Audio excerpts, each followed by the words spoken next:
বন্ধুরা দেখো, এই দুষ্ট বিলাইটি এই বিলাইয়ের উপর পাওয়ার স্প্রে মেরে দেয়, যে কারণে স্কুলের সব বাচ্চারা তাকে দেখে হাসতে থাকে এবং বিলাইটি তার সাথে মারামারি করে এবং ভালো বিলাইটি হেরে যায়, যে কারণে তো সে মন খারাপ করে বাড়ি চলে যেতে লাগে।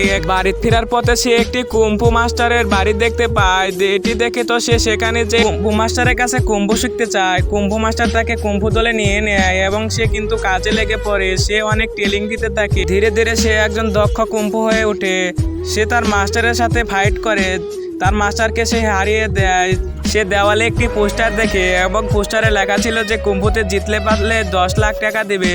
সে কুম্ফুতে অংশগ্রহণ করে এবং একটি দুষ্ট বিড়ালকে সে হারিয়ে দেয়, যে কারণে তো সে 10 লাখ টাকা জিতে নেয়। বন্ধুরা লাস্টে সে কালো বিড়ালের সাথে ফাইট করে। কালো বিড়ালের সাথে ফাইট করে সে কি করলো সেটি দেখার আগে তুমি যদি বাবা মার এই সুন্দর ছবিটিকে ভালোবেসে থাকো তাহলে ভিডিওতে একটি লাইক দিয়ে চ্যানেলটিকে সাবস্ক্রাইব করে দাও। আর যদি না করো তাহলে ভেবে নেবো তুমি বাবা মাকে ভালোবাসো না।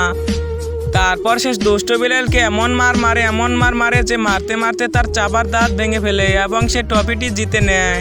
সে তার বসের কাছে অনেক দোয়া প্রার্থনা করে।